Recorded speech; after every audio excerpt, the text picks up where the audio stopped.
Assalamualaikum warahmatullahi wabarakatuh. Halo semuanya.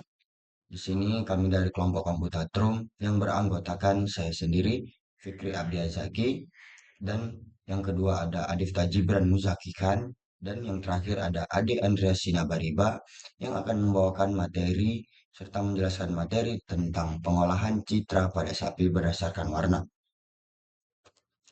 Jadi di sini ada tiga kategori materi yang akan kami jelaskan. Yang pertama itu data yang akan saya jelaskan. Yang kedua ada algoritma dan yang ketiga hasil.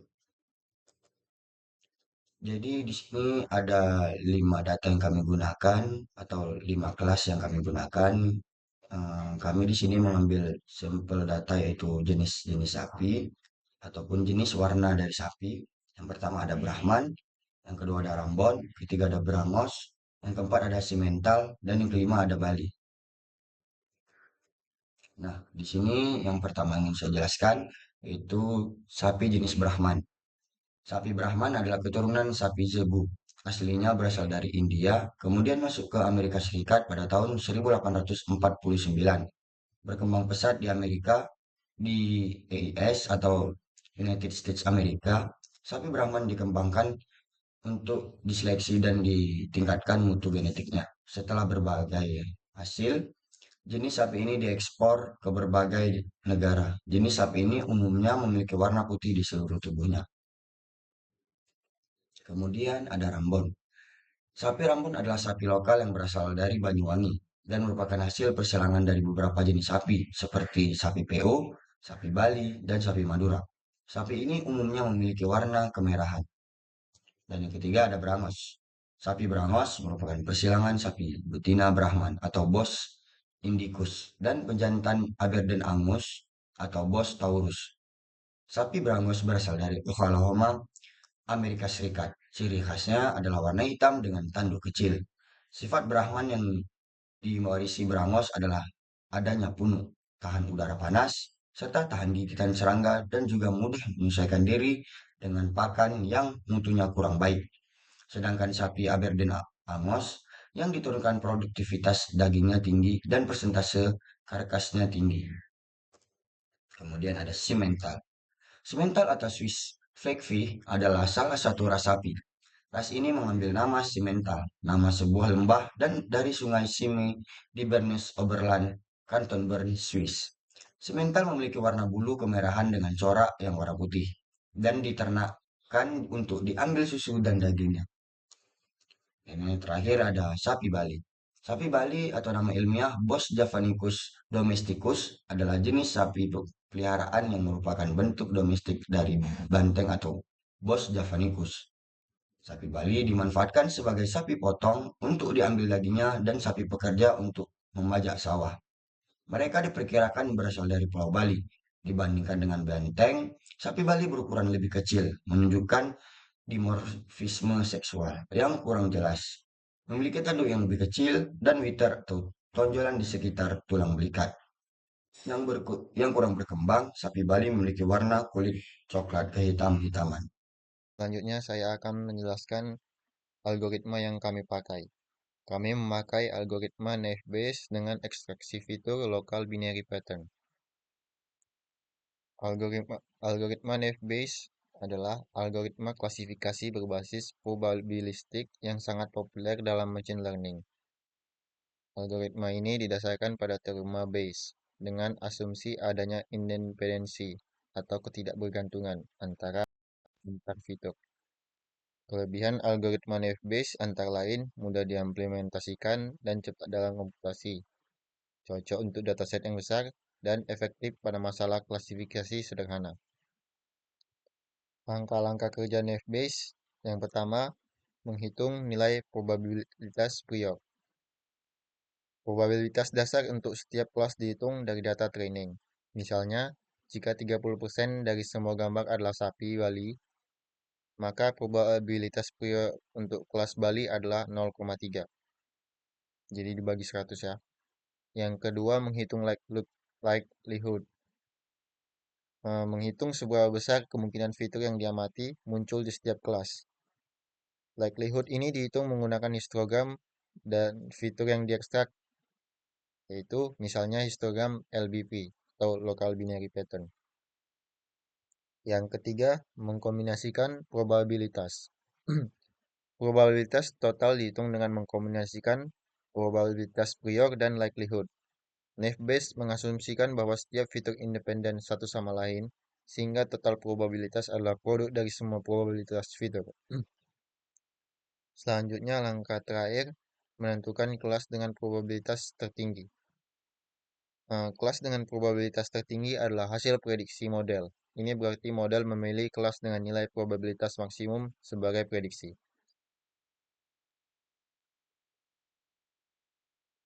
Selanjutnya, ekstraksi fitur dengan local binary pattern. Local binary pattern adalah metode yang digunakan untuk mengekstraksi pola tekstur dari gambar dengan menghitung perbedaan intensitas antar piksel pusat dan piksel sekelilingnya. Langkah-langkah kerja LBP antara lain yang pertama, mengubah gambar ke grayscale. Jadi, gambar RGB diubah menjadi grayscale untuk memudahkan pengolahan dan analisis tekstur. Langkah kedua yaitu membandingkan piksel dengan piksel sekitarnya. Untuk setiap piksel dalam gambar, LBP membandingkan nilai intensitas piksel pusat dengan 8 piksel tetangganya. Setiap piksel tetangga yang memiliki intensitas lebih tinggi atau sama dengan piksel pusat diberi nilai 1, sedangkan yang lebih rendah diberi nilai 0. Langkah ketiga, membentuk pola biner. Nilai biner yang dihasilkan dari perbandingan dikonversi menjadi angka desimal, membentuk satu nilai LBP untuk piksel tersebut. Selanjutnya langkah terakhir yaitu menghitung histogram dan nilai-nilai LBP yang dihasilkan sebagai fitur gambar. Histogram LBP dari seluruh piksel dalam gambar dihitung dan digunakan sebagai fitur untuk klasifikasi. Kita masuk ke integrasi LBP dan Naive-Bayes untuk klasifikasi. Yang pertama, training model. Ekstraksi fitur LBP dilakukan pada gambar training. Histogram LBP digunakan sebagai input untuk melatih model Naive-Bayes. Yang kedua, testing model. Gambar testing diekstraksi fiturnya menggunakan LBP. Model Naive-Bayes memprediksi kelas berdasarkan fitur histogram LBP. Prediksi dan evaluasi. Prediksi dibandingkan dengan label asli untuk mengukur akurasi model. Hasil evaluasi seperti akurasi dan confusion matrix menunjukkan seberapa baik model dan dalam mengklasifikasikan gambar. Selanjutnya, pada bagian hasil pengolahan akan dijelaskan oleh teman kami. Oke, baik. Jadi di sini saya akan melanjutkan dengan menjelaskan program yang sudah kami buat. Di section ini ada beberapa library yang kami import. Ada OS, NumPy, CV2, Matplotlib, dan sklearn. OS dan CV2 ini kami digunakan untuk mengelola file dan gambar. Terus NumPy ini untuk manipulasi data dan plot ini untuk visualisasi. Dan sklearn ini banyak dia mengimpor alat untuk membagi data, terus buat naive Bayes karena di sini kami menggunakan algoritma naive Bayes ya. Terus untuk menghitung akurasi skor, confusion matrix, dan visualisasi dari confusion matrix tersebut. Lalu di sini ada dataset karena ini udah disambungkan dengan Google Drive ya. Untuk datasetnya seperti yang sudah dijelaskan teman saya sebelumnya, ada 5 kelas ya. Nih, nah ini untuk Bali, Brahman, Brahmos, Mental, dan yang terakhir ada Rambon. Oke, lalu untuk yang ini selanjutnya, ini untuk melihat kelas yang ditemukan. Jadi dari folder yang di dataset ini, kode ini untuk melihat kelas-kelas yang ada di folder tersebut. dan menampilkan nama-nama dari kelas tersebut. Nah, dari kelas-kelas tersebut, kita berikan label Brahman 0, Rambon 1, Brahmos 2, Mental 3, dan Bali 4. Nah, label-label ini digunakan untuk mengklasifikasikan gambar ke dalam kelas tertentu. Untuk section yang ini sampai sini untuk bagian memproses gambar ya. Ini skip untuk baca gambar. Nah, ini. Jadi di dataset itu kan tiap gambar beda-beda ukurannya ya. Nah, ukurannya pasti beda-beda kan. Jadi di resize dulu biar sama. Jadi di sini kami menggunakan ukuran 128 dikali 128 untuk semua gambar di resize. Lalu gambar tersebut kami ubah ke grayscale supaya mengurangi kompleksitas. Setelah itu gambar diubah menjadi vektor satu dimensi dan dinormalisasi dengan nilai pixel 255. Nah, data gambar disimpan dalam array data dan target. Terus ini untuk data training dan data testingnya dibagi menjadi 80% dan 20% ya.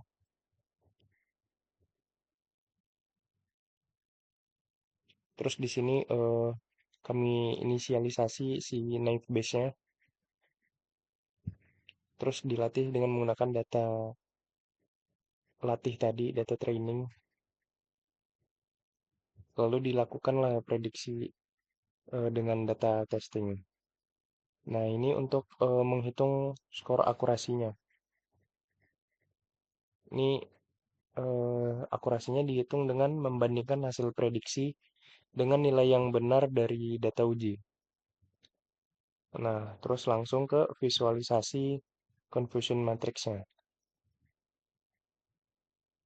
Terus juga di sini kami meminta untuk menginputkan gambar baru. Nah, gambar barunya ini juga diproses seperti di atas ya. Dilakukan resize, diubah ke grayscale, terus dirubah juga menjadi vektor satu dimensi, dan dinormalisasi.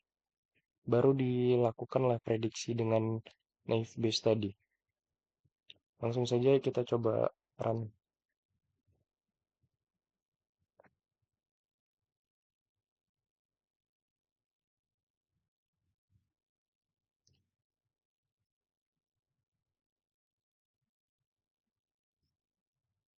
Nah, ini sudah muncul. Nah, ini kelas sudah ditemukan ada Brahman, Mental, Brahmos, dan Bali. Ini di bagian sini ya. Nah, akurasinya yang kami dapatkan itu hanya 55%. Dan ini adalah visualisasi dari confusion matrixnya. Dari 5 data yang dites di Brahman, 5 benar, tapi ada satu di Bali. Untuk Rambon, ada 2 di Brahman, satu di Rambon, dan 2 di prediksi mental. Dan begitu juga seterusnya ya. Nah, terus ada masukkan pet gambar yang ingin diklasifikasikan. Baik, coba kita ambil gambar dari Brahman. Pet.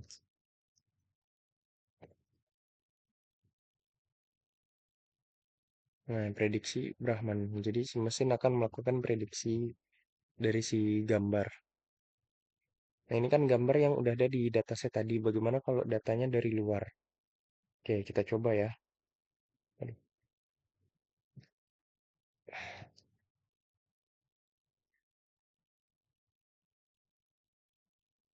coba dari luar ini udah ada saya siapkan juga gambar.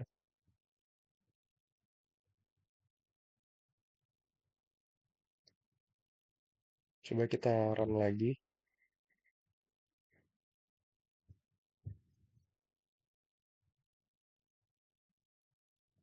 Kalau sudah ditemukan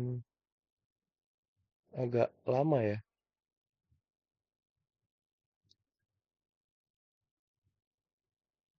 Nah, ini masih seperti tadi confusion matrixnya. Lalu kita masukkan pet gambar tadi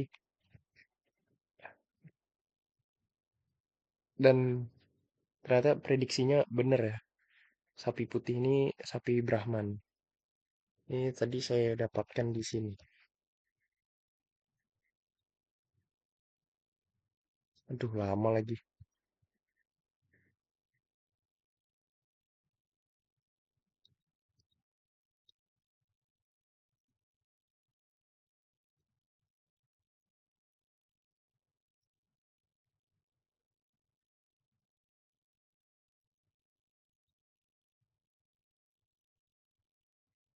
Nah, ini sapi Brahman. Benar ya prediksinya sapi Brahman. Tadi kami coba juga untuk eh, melakukan PCA untuk mengurangi reduksi dimensi agar lebih cepat prosesnya. Tapi tadi nggak yang lama-lama kali lah. Masih aman lah. Kalau ditambahin PCA pun hasilnya akan seperti ini. Nah, kayak gini. Coba kita ambil.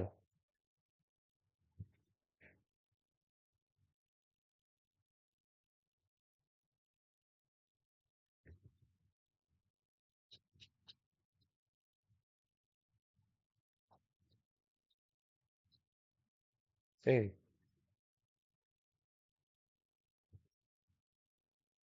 terus juga harus ada yang diimport kan.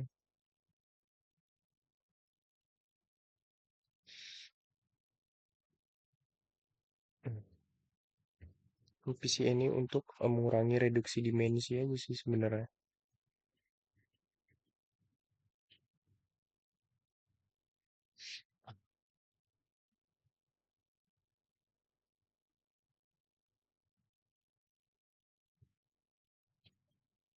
Yang ini.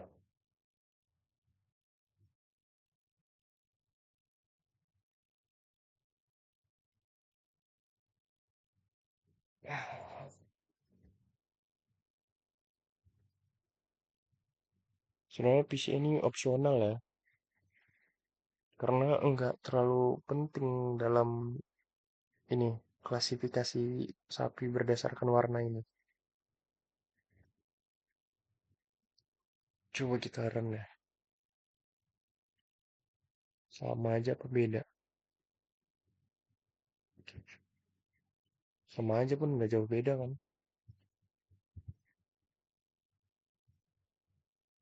Coba gambar yang lain. Sapi, sapi apa ya? Sapi limosin. Sapi limosin kan nggak ada. Sapi Rambon. Namanya.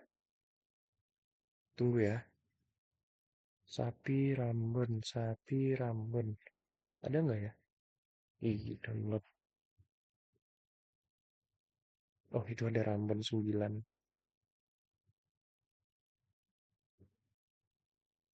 Oke, oke, ini aja. Lama ah. Rambon 9. Oke, kita upload dulu. Copy paste. Oke. Weh, bener lagi dong. Kok bener lagi? Tapi 55%. Coba ini ya.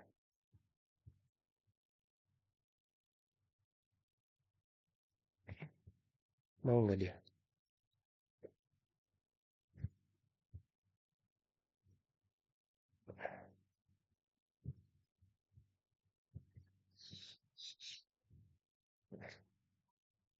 Oh,